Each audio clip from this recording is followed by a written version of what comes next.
86, Mastering Modern 86. Spellings.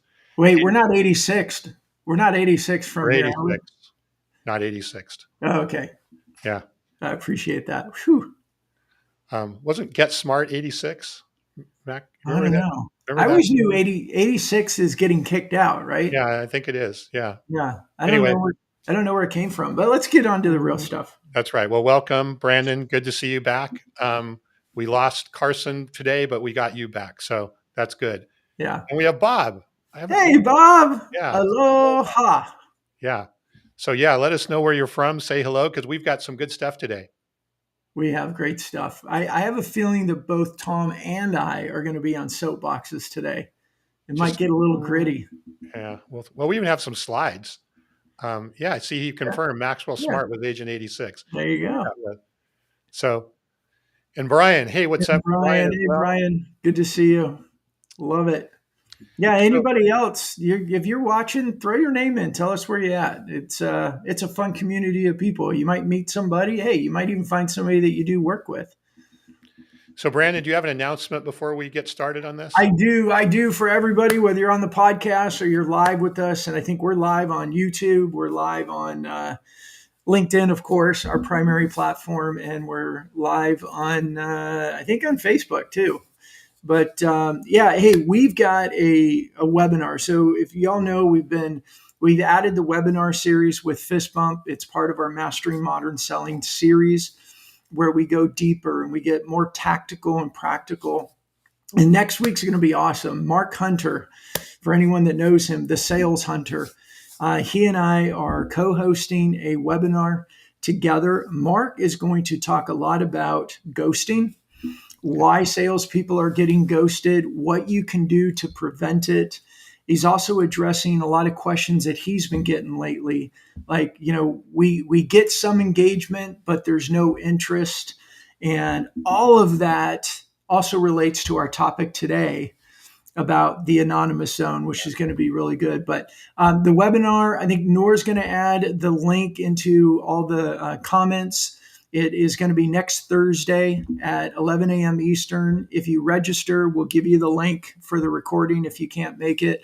Hey, this is one you don't want to miss. Come on, it's Mark Hunter. You don't want to miss that. Yeah, when he was on a month or so ago on this Yeah. show, which was a great show. So Yeah. if you haven't seen it, you may want to check that out. But it sounds like we've got some ghost busting series here going on between today and next. You know what? I feel like I might have to dress up for that one. Yeah. I like, hey, Doug from Atlanta. I like Doug in layman's terms. We got some dad's jokes going all the way. Doug, I love that. Welcome. I should have, somebody told me before, with a name like Brandon, I should have gone into branding and it would have been, but Doug with the last name Layman, he's got Doug in layman's terms. Yeah. I love it. Yeah. And all right. All right, let's jump into it. So what are we talking about today, Brandon? We're talking about, ultimately we call it the anonymous zone, but for a lot of sales leaders, a lot of sales professionals, it's your buyers don't want to talk. And we know that because we have to make a lot more cold calls to get a conversation. We have to send out a lot more emails to get somebody to reply. It's very, very difficult. And there's a lot of things going on. There's a lot of actions and variables that are happening.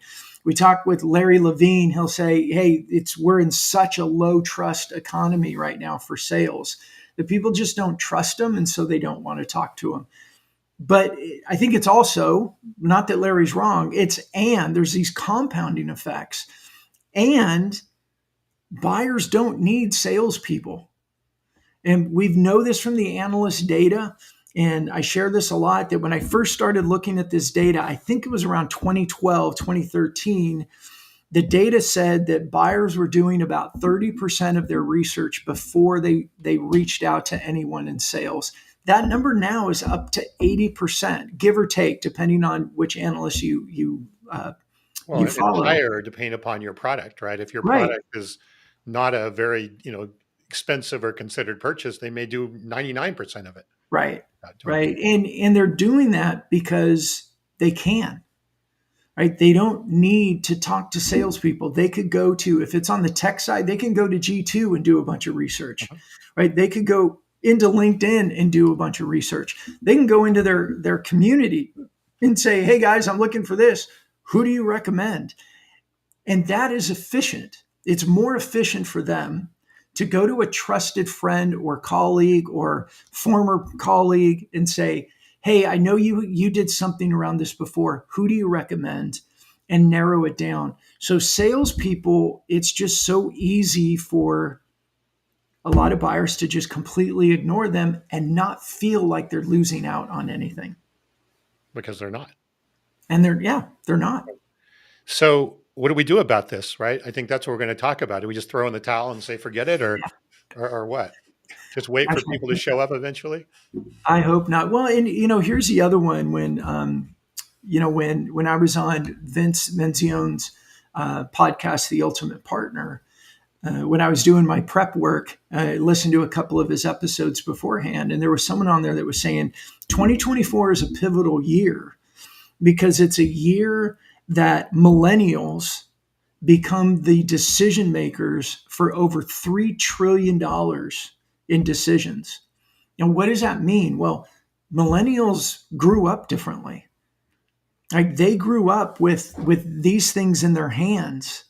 They grew up doing Google searches. They grew up doing different activities, and they bring all of that experience, all that background into their buying process, their research processes, and their desires to engage with buyers.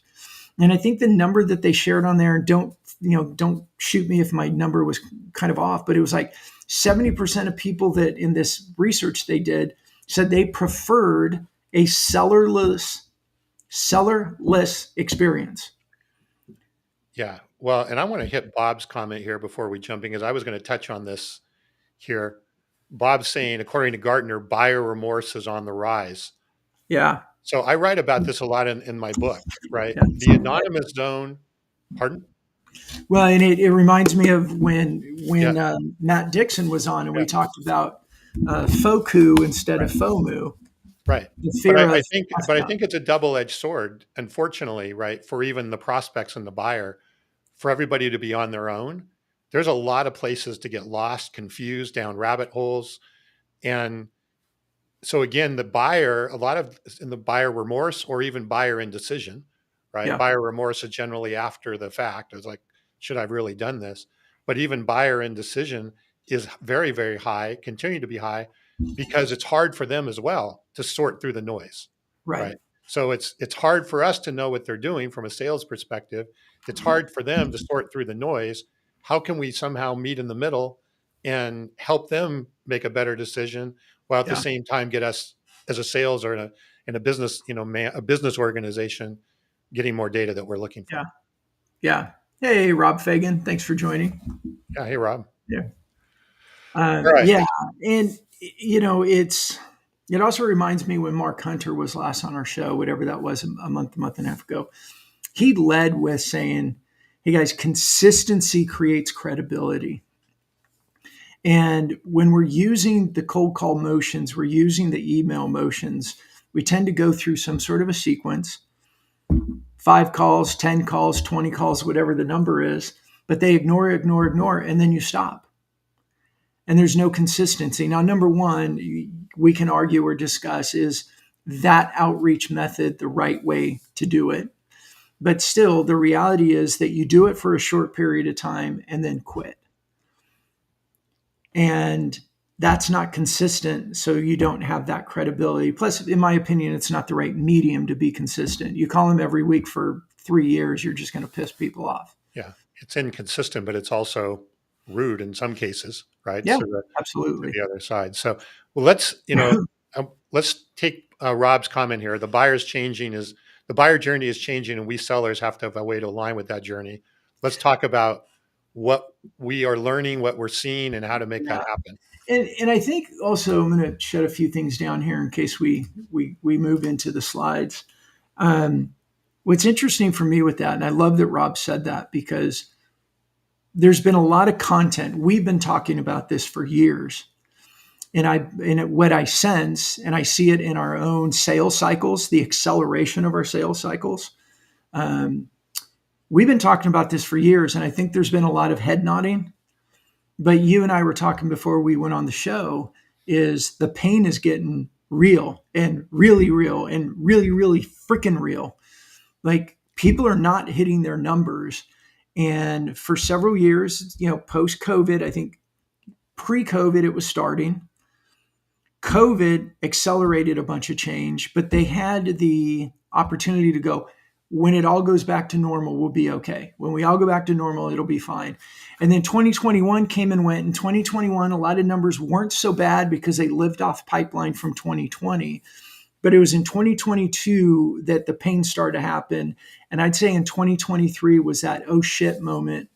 And people started to look and take things more serious. And I think now inflation's up. We're in an election year.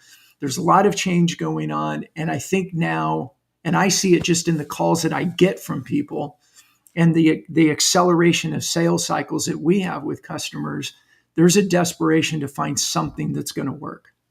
Well, and you combine that with certain industries that if you go back to the 21, 22, the growth at all cost era, right? Right. It was totally acceptable to be very inefficient in how you got prospects and got customers. Yeah. If you And that, spent $5 for a dollar, that was okay. That's yeah. not okay anymore.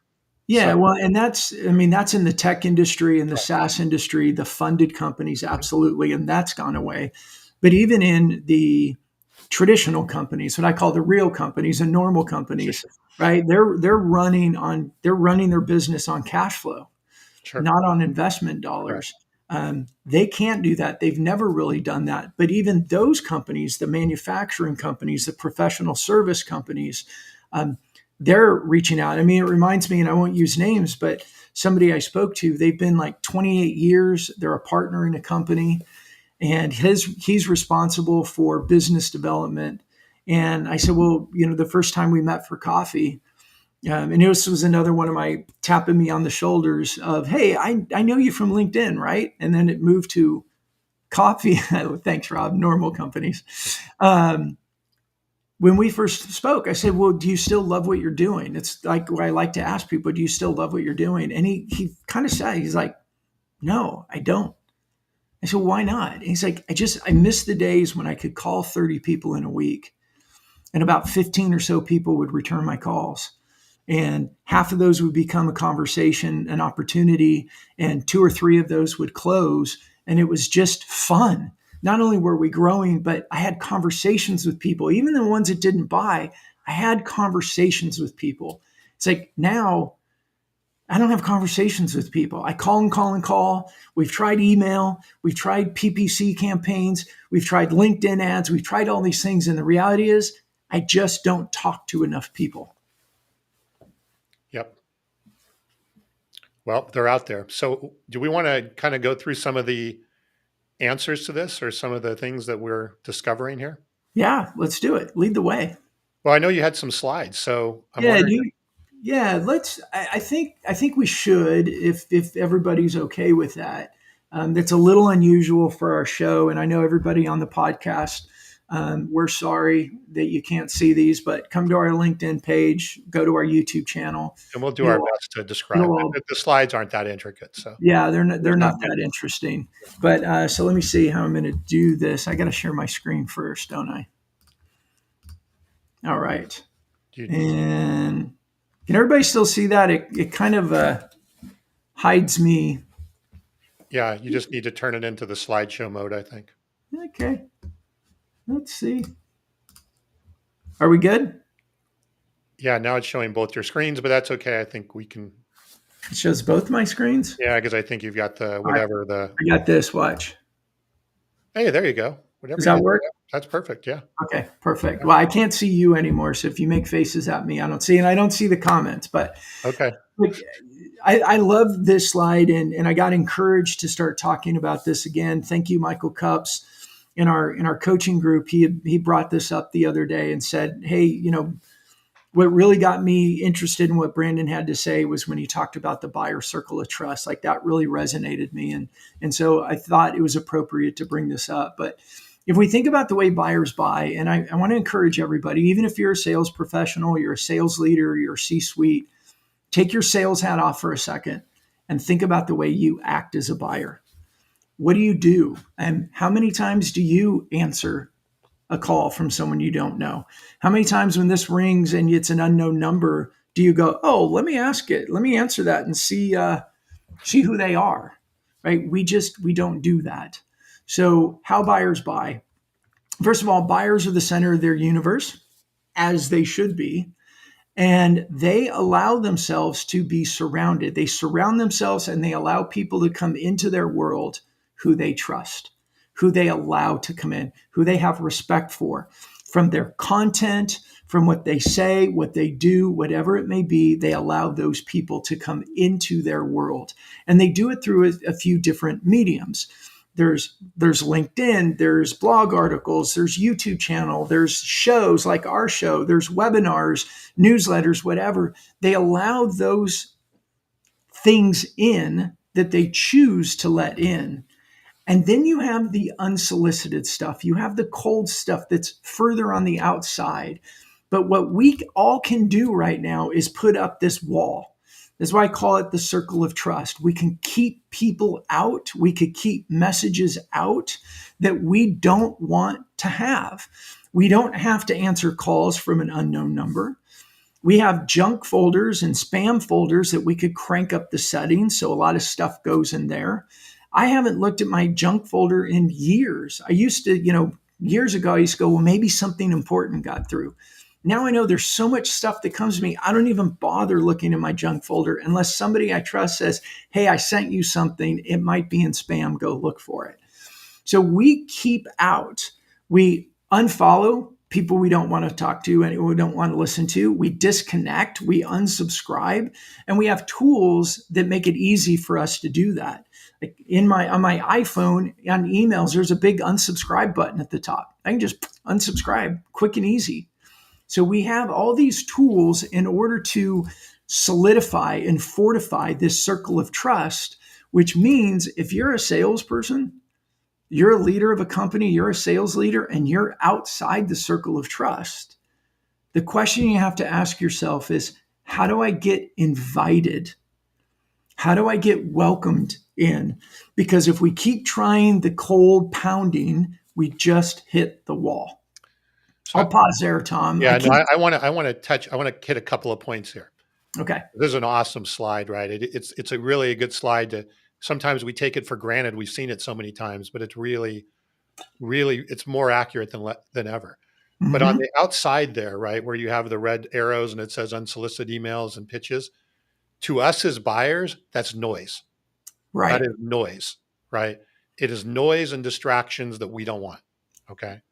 And unwanted noise and distractions. And not only do we do everything we can to keep them away, but if they start to happen incessantly, we get turned off by whoever it is that's going there. So the noise factor is outside that circle. Secondly, is inside that circle, as we're going to talk about more, you may be in the circle or even partially in the circle and you don't know it. Right. Well, yeah, your buyers might be in your circle and you don't know it. Right. That's what I mean. Right. You may be in your buyer's circle of trust, right? Or even starting to be in that circle to some degree, but you don't, as the seller, don't know it. That is a great point. Right. Hence the anonymous zone that we're going to talk about. Yeah, and let's pause and unpack that a little bit. And I don't know if there's comments coming in, but I'd love to hear what people. Yeah, I can see the comments. So if anything comes in, I'll drop them in. Sure, because I think that is really, really important because we get discouraged. And I hear a lot of times, oh, we tried LinkedIn and it didn't work. Look, I think there's two parts of like using LinkedIn. There is a long tail, but there is also a shorter way of doing it with direct messages and asking for meetings. However, if you do direct messaging alone, you're noise. But if you have, we call it a personal brand, it's your reputation, the content that you're sharing. So you're doing the activities that are inside the circle of trust. You have a show, You publish content on a regular basis. You're commenting on other people's content. So you're sharing your expertise, your wisdom, your insights on other people's posts in the form of a comment. And you're commenting with other people in the industry. It builds your reputation. It changes the lens of which people look at you, because now they see you as whatever you want to call it. You're a contributor, you're a thought leader, you have an influential voice, you're connected in the industry, you're well known, people know you. All those different terms, the more active you are, the more they see you in that way. And the lens changes when you reach out to them, and that you're no longer just some faceless, nameless, commission breath a la Larry Levine salesperson demanding their time. You're actually somebody that has influence in the industry. Well, you go from being a noisemaker, right, to somebody who is you're cutting through that noise, and you're actually getting to the point where there may be people willing to listen to what you're having to say. And I would say it goes beyond willing. They actually want to talk to you because Yeah. you've already demonstrated Yeah. with your content, your comments, that you're somebody worth spending time with. Hmm. It's safe too. It's a lot safer as well. Right. So, but I do think it's super important because just go back real quick.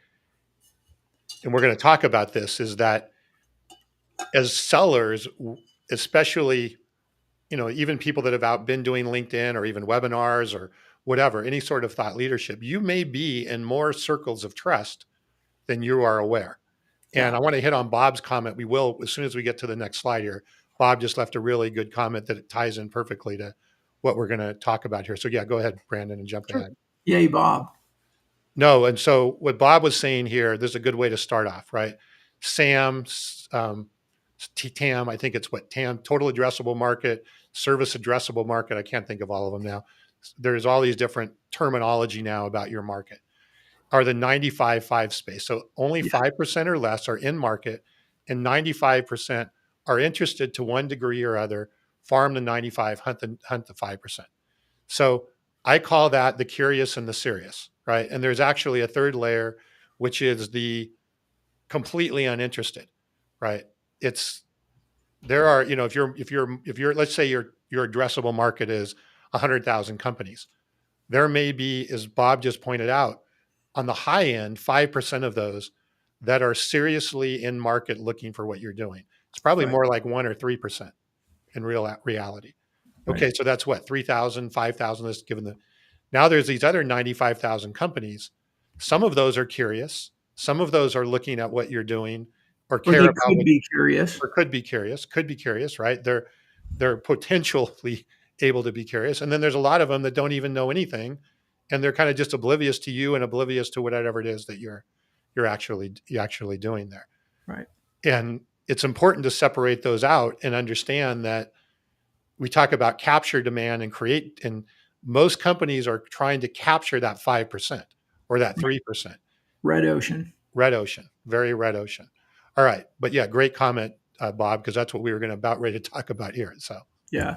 And I think some of the tenets that we talk about at Fist Bump anyways is, how do you attract and retain customer attention today? Meaning whether if they're in your TAM, whether they're in the 5% or the 95%, is what you're sharing, what you're talking about, capturing their attention today, versus when you lead with the sales message, you're really only potentially getting the up to 5%. And even then, it's only if they are willing to pay attention. But when you lead with sales message, I got this cool widget, can we talk? 5%, maybe. 95%, definitely no. yeah. And the fact is the 5%, if you're late to that party, chances are you're not either going to get into the party because they're already down the road or Mhm. way down the road and making that Or, decision of who they're going to work with. and this is what I like, if your competitors are using social, they're creating the right type of content that's speaking to the 100% today, whether they're in market or not. They're creating demand, and they're building that authority and that relationship with their prospects today, so that if it's in 2 months, 3 months, a year, and they're in market, they go to the company that they've been paying attention to, the one that's been sharing information, the one that has the podcast or the live show, and they're sharing the information who they've been learning from. They don't even bother with the other companies. Hmm. So you don't even know the party started. Right. You don't even know the party happened, and the party's done, gone, contracts are signed, and you didn't even know it because the way that you try to communicate with those prospects is noise, and you never get in. Yeah. And you're looking for the needle in the haystack, which is the small percent that's there. Which is why so many conversations we have right now with sales leaders is they're frustrated, they're scared, pipelines are virtually empty. They still will share, hey, we've got a decent conversion rate when we get people interested, but our pipelines are so small that we don't even have enough in pipeline to feel like we're going to hit our goals. Yeah. So let's go through this next slide here, Brian, how buyers actually make decisions. So, Yeah, Dom's going to take the lead on this, and I want to do a little shout out for Tom here. This comes from his book, The Revenue Zone. As we talk about the anonymous zone, we talk about the engagement zone, we talk about the revenue zone. This is just a new way of thinking about the buyer journey as salespeople, so that we can align ourselves to behave in a way that's more aligned with the way buyers actually do their research, do their behavior, do their activities day after day. So Tom, this is your stuff. So take it away. yeah, and I think it was a Rob who mentioned earlier, right? The buyer's journey is changing, and this is all a strategy and a technique to help, right? Not just say, well, we're screwed, right? What are we going to do? Just wait. How do we actually d- accomplish, drive sales, build opportunities, create demand, all of that in this new buyer world? So, And it's still outreach. It's mhm, just different outreach. Like mhm, we're changing the actions that we do. It's yeah, not pound, pound, pound and email, email, email, but it's still targeted. It's still outreach. We still have, hey, these prospects we're focused on, but we're showing up differently in their world because buyers demand it. yeah. So, what this, for those of you who are, I guess I will walk through it because not everybody may be able to see this if you're listening. So there's basically a matrix, right? With the x-axis, the horizontal axis, it says know, like, and trust. And the vertical axis, the y-axis, says awareness, interest, and demand. And what we're seeing, and we see this constantly, right, is that when you do actually create some curiosity with a potential buyer, and that curiosity can be teeny weeny or it can be large, right? But there's some level of curiosity. They kind of move into this first area here where we have the awareness. Hey, they may be of an awareness of what your company is, what your product is, what you do, even your market could even just be a market awareness. And they know a little bit about who you are as your company. So that's kind of the bottom lower left corner that's here. What we want, right, from a sales perspective, is we want prospects that like and trust us and that have strong interest and demand in what we're selling. That's what we want, right? That's where we want to get that buyer to go. But the buyer, as we know, right, is on their own journey. We can't control that journey, but how do we influence that journey so that we help become the thought leader and the trusted advisor and the trusted guide that leads them to that point where they're creating more demand and they're building like and trust. So how can we help influence getting them from the lower left to the upper right? That's what we want to be able to do. Um, Easier said than done. And even what we go through today, this is not necessarily easy, but if you start thinking about it, it puts you in much more control of how you're actually going through. Mhm. So, Brandon, anything I'm missing there before I continue? I don't want to go too No, far. I think it's good. I mean, I'm so excited about talking about this anonymous zone because our topic today is why do buyers not want to talk to you? Yeah, And you've made it very clear, and I want to make sure that people are hearing this. You probably have more people in your anonymous zone than you realize. The question is, are you nurturing that? that's right. And for so long, we could respond to actions that we saw, but now we have to respond to actions we believe are there, we assume are there, meaning We have to consistently create content. We have to consistently comment and be involved in other conversations.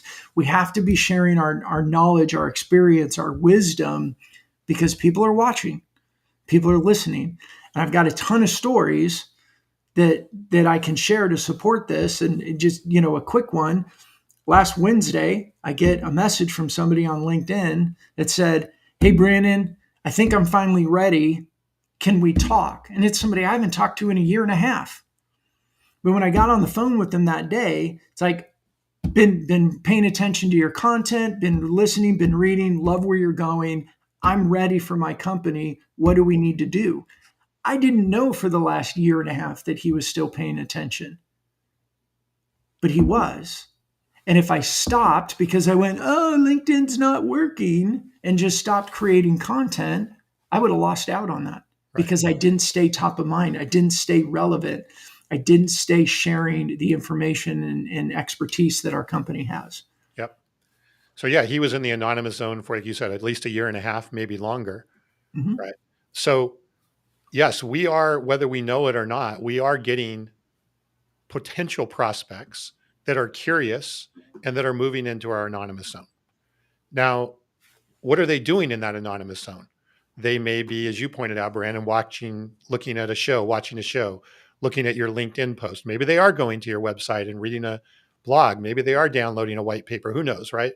They could be doing a lot of things. One of the things that we want to be able to do is help influence that, which we'll talk more about in a minute about what they're doing.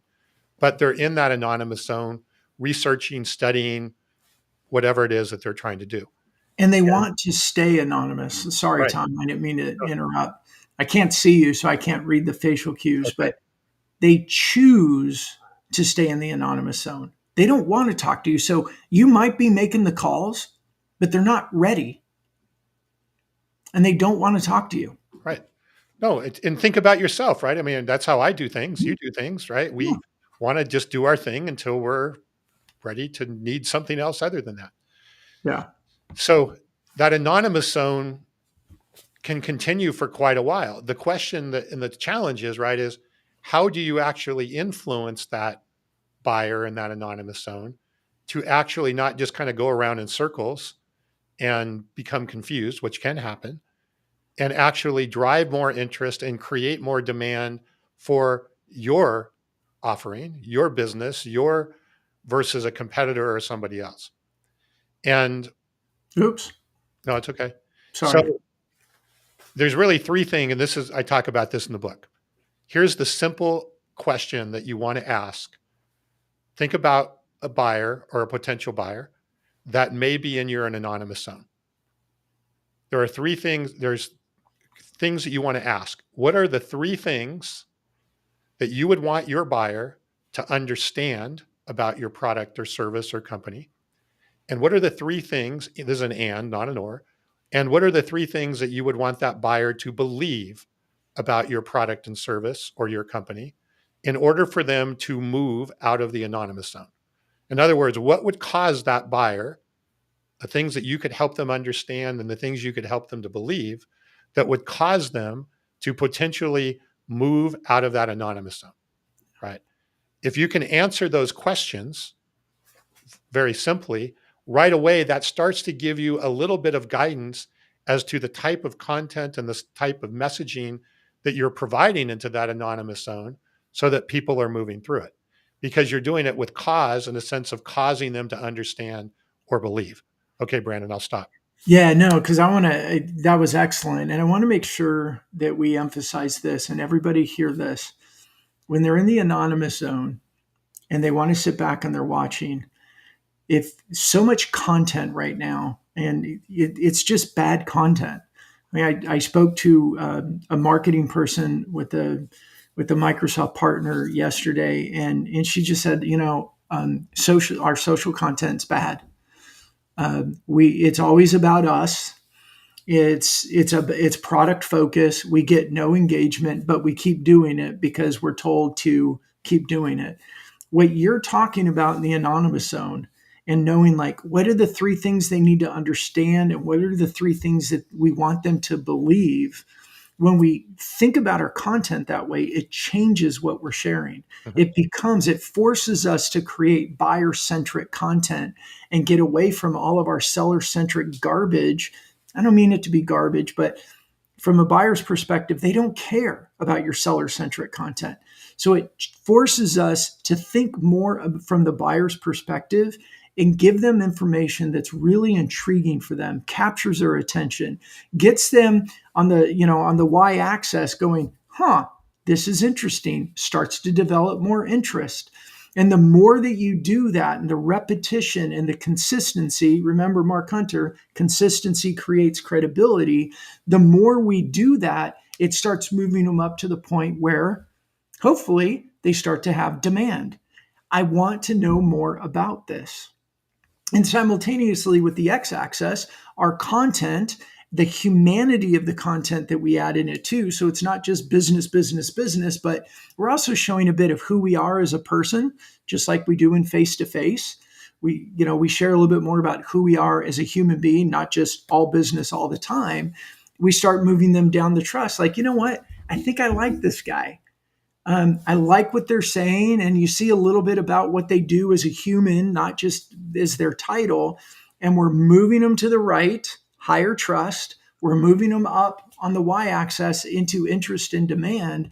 And that's where they start to get excited. And then they're more willing to move into what you call the engagement zone.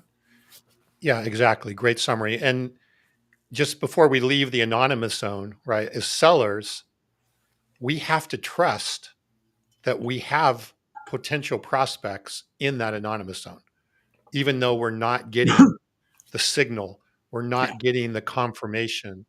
And there's a lot of talk right now in the marketing world, especially in the tech space, about technology that can help us give us better signals. Like, what are the signals that are Right. there is some ways to get some signals potentially of that there is somebody out there, right? There's somebody there. Mhm.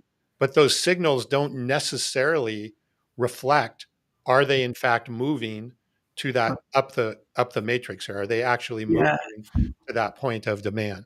But we It's have to trust that they're there, and that is hard. That is yeah. super hard. I get it. That is totally hard. Can I interrupt? And again, Tom, I'm sorry I can't see you, so I don't mean to keep interrupting, but there's also things that we can do to not just trust that they're there. And this is why I say it's still outreach. We can help bring them into the early stages of the anonymous zone by sharing our content consistently and then focusing on our prospects and commenting on their social activity. So if they're commenting on other people's posts, like if they're published content, that's phenomenal. Go comment on their content, build a relationship with them, and then send them a connection request. And then they'll start seeing your content. But if they're not creating content, you can go see LinkedIn shows you here's everything they've commented on, here's all the stuff that they've liked. You go comment on that activity.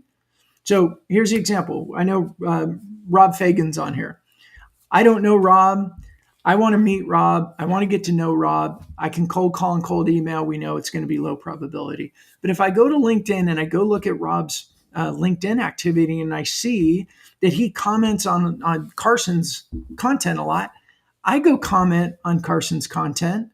And I could even go comment on Rob's comments on Carson's content. And all of a sudden, I'm building this bit of a rapport, a relationship, and then I can send a relationship or a connection request to Rob. And it's much more likely to be accepted because he's seen me commenting, engaging, and we start to not just we build rapport towards trust, but we also get rid of that whole lens of just being a commission breath salesperson. So we can trust that they're there, but there's also actions that we can Absolutely. do very strategically to Absolutely. move people into our anonymous zone. So it'd be more of like taking these people and getting them into the bottom left corner because they've accepted a connection Yeah. request. No, And they absolutely. accepted it because of our actions encourage them to do it, not just another cold blind connection request. Oh, great, I'm going to accept it, and then they're going to pitch slap me. It's done in a professional, high relationship way along the way. But there is still going to be, as you know, Brandon, there's people that don't comment on LinkedIn. They're not there, and they still. I mean, we see it all the time, right? Yep. The number of people we have no idea that are watching the show or listening to this podcast show up all the time, and they've never been on LinkedIn. They've never connected. They've never done any of those things. Yeah. Can I tell a quick story to that Sure. effect? So I just got booked to go speak at an event in June, and the initial relationship was I got a LinkedIn message from somebody. I got a connection request sent to me with a LinkedIn message from an enterprise sales leader. He said, "I've been watching your show. I had no idea. Really enjoy your perspective and how you guys are approaching. Can we schedule a call?" And since then, over several months, we've been building a relationship, been talking. And then I got the message of, "Can we talk tomorrow?" And I said, "Sure." And we got on a call. He said, "We've got an event. I'd love for you to come speak at it." Anonymous Zone. I had no idea at the very beginning he was even watching our show Right. or paying attention to any of my content. Yeah. So obviously we want to know more. We want to control more. I think your points, Brandon, we'll talk about that in a second, about healthy connections and things like that. But at the same time, we also have to be willing to trust that there are others out there that are listening Right. if we're doing the right things. If we're not Absolutely. doing the right things and we're just creating noise, chances are there isn't anybody in our anonymous zone that's terribly happy. Yeah. The red layer that you have there, once in this, and this obviously is dependent upon your industry, what you're selling. Our goal, right, is to move somebody out of that anonymous zone so they're willing to converse with us about their business and basically create and not become what we call an opportunity, right? We want to get people to and businesses to come out of that where there's a certain level of demand and a certain level of like and trust where they become serious and they're willing to have conversation. The next one, if you click the button real quick, and then we can move on to the next slide. Obviously, we wanted, this is the whole framework of my book, is obviously we want them in that upper right corner in the revenue zone where they're really seriously considering doing business with us. And they're not just an opportunity, but they're a high probability opportunity, right? Which is what we all want, is high intent, high probability opportunities. That's what we want in that upper right corner. But we have to develop that. Sometimes that'll happen. It'll leapfrog, just like to your point, Brandon, it'll leapfrog right from the anonymous zone to the revenue zone. Sometimes it'll have some additional engagement that will be required, but at least that engagement is of much higher quality Yeah. once they get to that point. And sometimes they spend a long period of time in the engagement zone. Like Mhm. I've had somebody sent me a message a while ago and asked me a question, and then it moved into, "Can we have a conversation? Would you speak with my team?"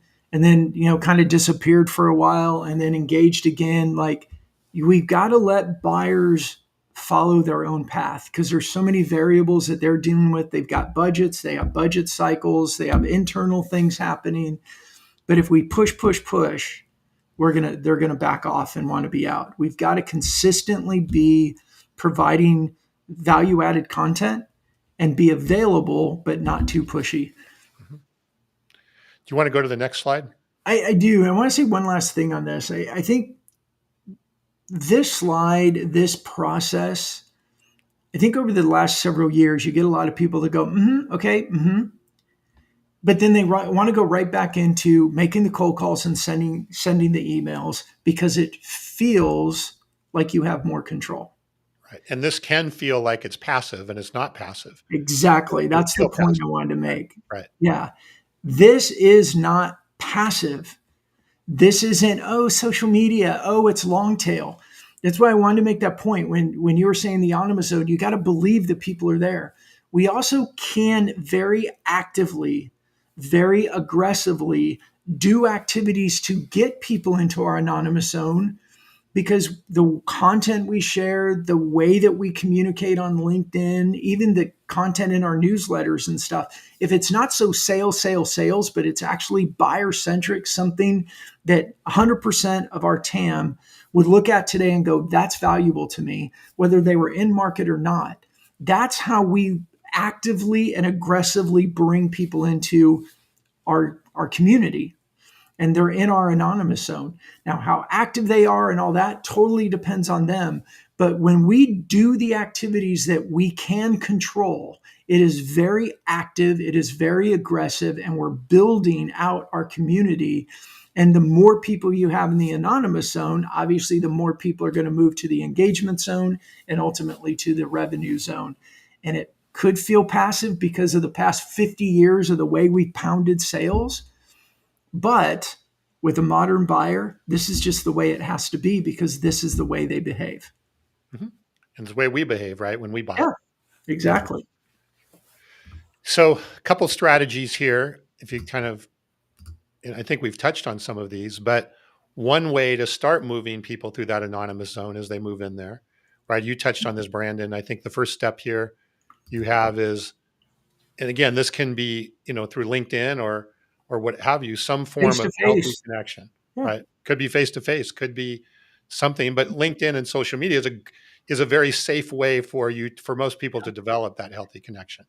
Yeah, and I think, look, I'm not opposed to calls. I think that if you're doing cold calls, you may want to change up the messaging strategy. Like if you cold call and say, hey, we've got this report that we want to share with you, or we have a show that we want to invite you to. Our topic is XYZ. I thought it would be valuable to you. I think there's lots of ways of building that healthy connection.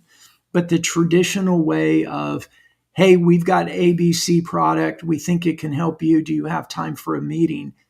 That is just depreciating value. Yeah.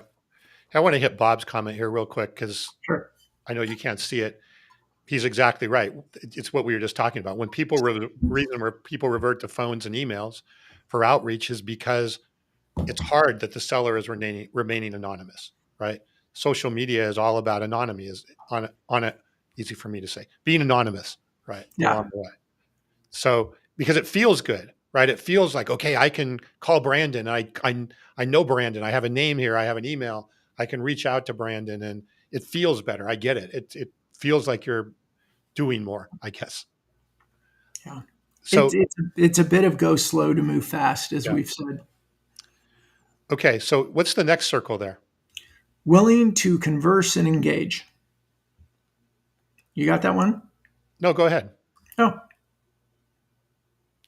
So yeah, I mean, once you've built that healthy connection, right? Then what we want to do, and again, this comes back to our content, the things that we just talked about, is how do we influence them? And the key thing is influence them to get to the point where they're willing to converse and engage, hence the engagement zone that we were talking about earlier. So we're really trying to, again, create a healthy connection if we can, but then use the content, create those three understandings, those three beliefs that we're talking about that causes somebody to then be willing to converse and engage in some way, shape, or form. And it can happen faster, right? Depending upon the quality of who you're dealing with, the quality of the content. And once you get better at it, this will start to happen faster.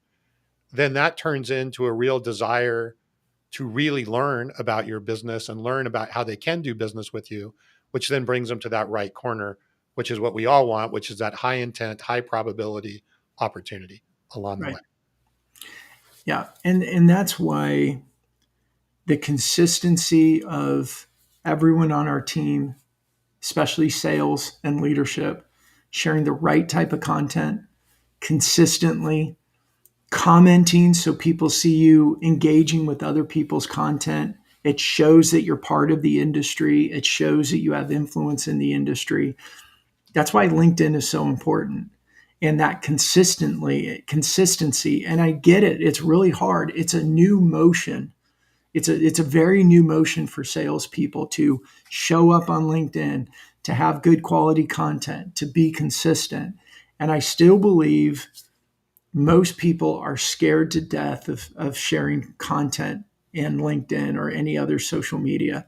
And we know the numbers. I think it's climbing because of AI. That could be good, it could be bad, but 2% of people on LinkedIn share content consistently. And I think LinkedIn defines that as at least twice a month they publish. 2% of over what, 1.3 billion people share at least 2 posts a month. That means there's a ton of opportunity for those that do create content.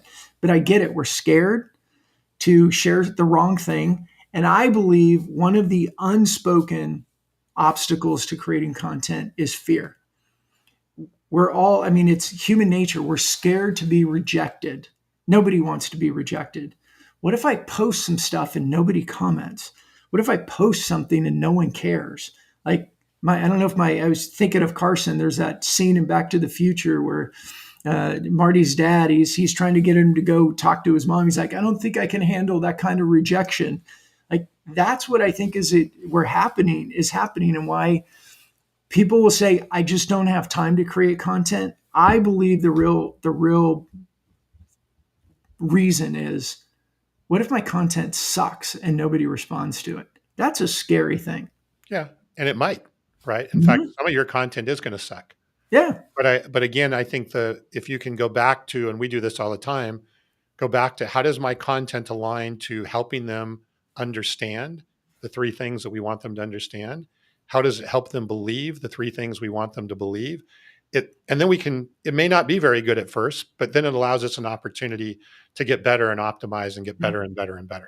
And the three things you want them to understand and want them to believe, it's not about your product.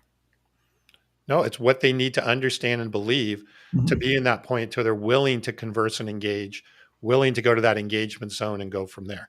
It may have very little to do with your product. It may have to do with the market. It could vary again, depending upon what you're selling and Mhm. what you're actually doing. Yeah. Are we done with the slides? Yeah, let's take the slide. Yeah, look at that. Let's get Yeah, rid of that. yeah, There we go. yeah. All right. Well, that's the first time we've ever done slides, I think. So We've done a few. I know Matt Dixon did yeah, slides, that's and true. I think That's you and true. I used them once before. But True. yeah, and I'm really curious whether you're on here live now, or you're watching this later. I'm really curious how this resonates with people, especially now. Like we haven't gone through the depths of that in maybe it's been 6 to 8 months, Tom. Hmm. But I know that the world has changed a lot in the last 6 to 8 months, and what teams are struggling with and dealing with has changed quite a bit. And I'm hopeful that what we're sharing can help teams start thinking about the way they're trying to engage. You know, we started this whole show with the topic of your buyers don't want to talk to you. But what if you had very strategic activities that you could be aggressive about, you could control, and that content helped them want to speak with you and differentiate from your competitors so that they don't want to avoid you? They choose to talk to you because your actions have changed the lens in which the way they look at you. They look at you now as somebody that can help them instead of somebody that's just part of the noise that annoys them. Yeah, and as we wrap up here, I want to you mentioned AI. Bob just mentioned AI. Why AI may kill what you're telling people to do. Yeah. Um, go ahead. I, my opinion, I don't think it will. Um, I know I get the fear and I have it too, but I believe in humans, and I believe that humans are going to very quickly understand, see, feel, differentiate between the bot driven content and the real content that somebody's creating. And we've already created our own human spam filters. Like when we get messages in LinkedIn from somebody, we pretty quickly have a filter that goes, they're going to pitch slap me. And we move on. Yeah. And those, yes, they're going to increase in quantity for a while, but once the people using it start to realize it's not returning, they're not getting an ROI from it, they'll change and adapt, because nobody likes to do a whole bunch of activities that don't produce, except a lot of sales leaders now that demand their sales team pound the phones over and over again. But a lot of that is because they don't know what else to do. Well, I agree with Bob. It's going to get way more noisy. It already is getting more noisy there. I do think, though, there is a real opportunity to rise above that noise. Maybe we can do a separate episode Mhm. on that. Um, I do think that the bar is going to be higher and higher for the quality of what you're doing, content wise, thought leadership wise. So I think the standard will end up getting risen Mhm. up. But I do think there's a real opportunity to kind of even follow some of the things we talked about today, really understand what your customer cares about, your prospect cares about. What do they need to understand? What do they want to believe? And how do you, again, rise above that noise? Um, I do think it's going to get noisier, but I think there's a For lot sure. of opportunity to rise above it. Yeah, and before we wrap up, and I know we need to get going, but I'm going to invite anybody. You're on now, you're listening to the recording. This is stuff Tom and I would love to share with you and help you. There's a lot of very specific practical tactics that you can do to address this, to implement into your business that helps you get people into your anonymous zone, move them into the engagement zone, and get them to a place where they're seriously consider doing business to you. It's just different and it feels weird at first. But I can honestly say that the flywheel that we built in Fist Bump by doing this is working. And at first it didn't. And it was scary because we're like, what's going on? But before I had Fist Bump, I had my failure because we were pounding the phones and that company didn't work because we couldn't grow fast enough and we didn't go out and raise millions of dollars to go ahead and make $5 by spending Right. 500. So, but over the last 6 months or so, we're experiencing this flywheel starting to hum, and it's been really fun to watch. And I think for us, the slowness of our flywheel working had nothing to do with this model doesn't work. It had everything to do with what we're selling and people getting comfortable with or getting. I think our buyers had to get to the point where the pain was so much with the calls and emails that they were finally willing to yell uncle and go, okay, But they let's just. also moved up through the matrix, right? The fact is, it takes time to do that. So Yeah, you're starting to see the fruits of your labor that we yeah, just went through along the way. All right, absolutely. we've got to wrap up here. Great conversation today. Thank I you. thought it was good. You thought it was good. Yeah, I'm curious what everyone else thinks with it, and I think they especially think this we're nuts, but episode. that's all right. Yeah, well, we are, but that's But another that's story. right. That's Yeah. All all right. right. Hey, before we wrap up, just a reminder we've got the webinar. I believe Nor had put in some links in the comments. If not, we can come back around afterwards. Mark Hunter and I, a week from tomorrow, May 23rd at 11 a.m. Eastern. Register, you'll get the links.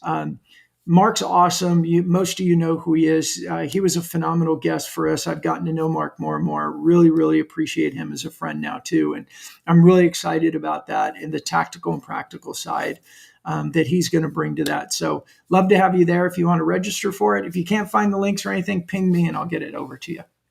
Sounds good. Yeah. All right. Thanks All right. again. Thanks everybody. Have a great week.